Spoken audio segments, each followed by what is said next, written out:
You know, it's no wonder that there are so many stupid or just plain ignorant people when it comes to the Kyle Rittenhouse trial. The media has been doing their damnedest for over a year now, trying to paint this kid as a savage, bloodthirsty criminal. The facts seem to tell a different story, as well as the prosecution doing a really good job posing as Rittenhouse's defense attorneys.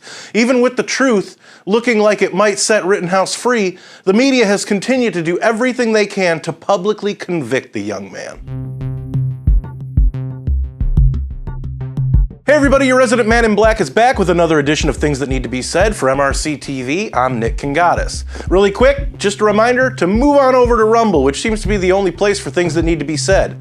Now, on with the show. Folks, this week we're gonna play a little game of compare and contrast. I'm gonna show you how the media has been disingenuously framing parts of this trial to paint Rittenhouse as a monster, while the truth keeps bolstering the argument that Rittenhouse seems to have acted in self-defense.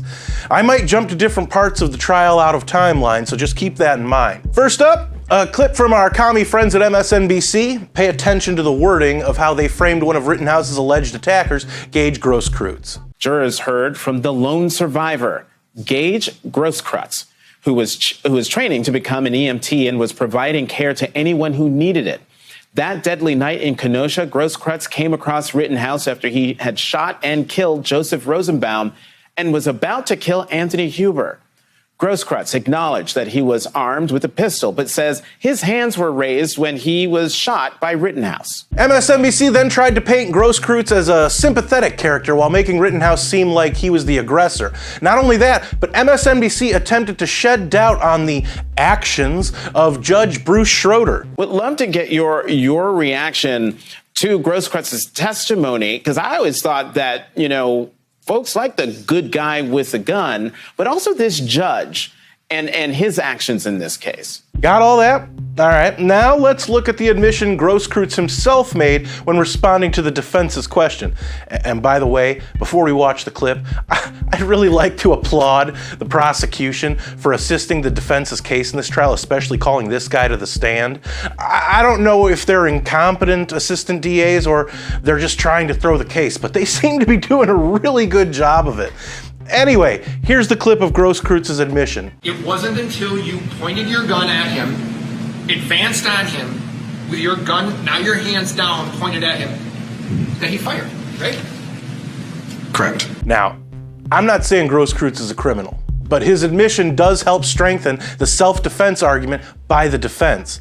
The next one isn't so much a compare and contrast as it's just something I noticed in the phrasing CNN used in describing the events in Kenosha on the night of August 25th, 2020. As Kyle Rittenhouse looked on, prosecutors played video after video of the gunshots that started a night of horror. Notice how the journalist narrating the video, I don't really care what her name is, but notice how she framed the events in Kenosha. Gunshots that started a night of horror. Really, CNN? So all of the events of that night began with the shooting? Really, that's what you're gonna go with? Why were all those people there in the first place? It couldn't have been because bad actors, possibly activists, felt the justified shooting of violent criminal Jacob Blake by police gave them the opportunity to destroy public and private property. Really? Rittenhouse claims he was there with people he knew in order to protect a business and administer first aid to anyone who might have needed it, which he did.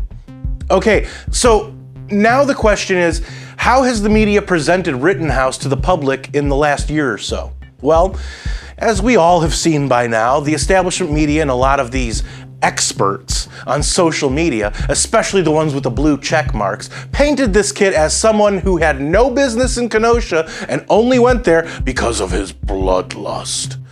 They'll act like Kenosha is thousands of miles away from where Rittenhouse was coming from in Illinois, and they'll do that because they don't own a friggin' map. Kenosha, Wisconsin is about 20 miles away from Antioch, Illinois, where Rittenhouse is reported to be from. They're literally 30 minutes apart driving. That takes care of the distance. Now, how about reasons for why he might be in the immediate area? Reason number one? Back on August 25th of 2020, where did he reside? He lived in Kenosha, in the city of Kenosha, in the apartments behind the Pick and Save on 50th. Do you have any other family that's from Kenosha? Yes. What? My grandmother, my aunt, my uncle, and cousins all live in the city of Kenosha. How come we've never heard that from the media before this trial? And how come we're still not hearing those details now? Oh, that's right. It's because it would completely dismantle their narrative. Any other reasons why Rittenhouse might be in Kenosha? On August 25th of 2020, where were you employed?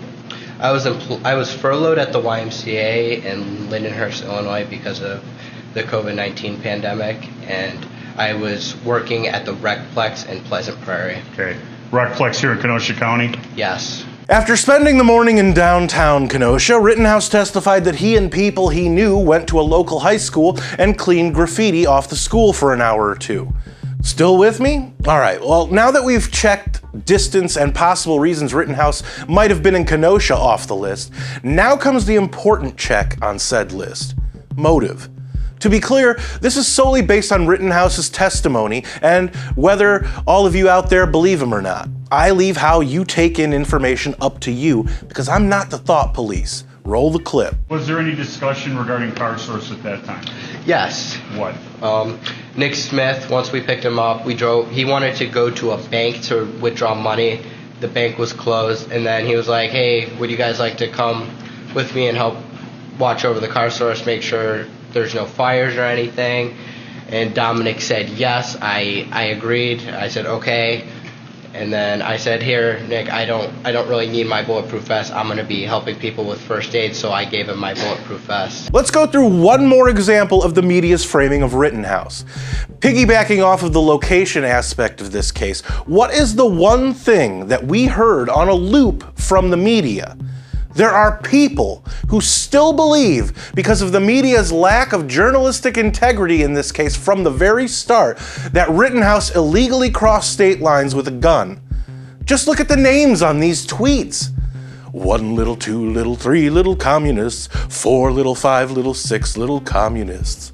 Good Lord, the unabashed ignorance of people. I honestly think their ignorance is on purpose at this point, especially when you consider that while Rittenhouse still may be convicted of misdemeanor illegal possession of a dangerous weapon by a minor, he never crossed state lines with a weapon. Kenosha News reported the following on July 29th, quote, according to court documents, Rittenhouse allegedly gave cash to Dominic Black, who was dating Rittenhouse's sister, to purchase an AR-15 style rifle for Rittenhouse from a Wisconsin hardware store because Rittenhouse was underage. Court documents allege Rittenhouse retrieved the gun from Black's stepfather's house in Kenosha on August 25th, 2020, and that Rittenhouse and Black went together armed to protests in downtown Kenosha that followed the Jacob Blake shooting, unquote. There's been testimony in this trial about the firearm in question, which has been marked, states 28. You've seen that gun? Yes. Before August 25th of 2020, had that gun ever left the state of Wisconsin? No. This trial, so far, seems like it has been nothing more than a televised witch hunt, taking the focus off the rioting and destruction that burned down a southern Wisconsin city. As for the media, they once again need to be taken to task as often as possible for not doing the one thing that justifies their existence: report the news as the facts dictate. But we all know by now that would be asking too much. So, what do all of you think out there? What's your take on the way the establishment media has propagandized this whole situation? Were these things that needed to be said? Let me know in the comments, where I do read most and reply to some. And don't forget to subscribe to our channel on Rumble. If you like this video, don't forget to share, comment, and give it a thumbs up. Those are the best ways to help these videos reach more people, and it's the best way to let us know you want us to keep these videos coming. Subscribe to our channel and hit that notification bell so that YouTube might actually let you know when MRC-TV comes out with a new video if they haven't censored it or taken it down yet. Like us on Facebook and check out more of our work at MRCTV.org. For MRC-TV, I'm Nick Kangadis.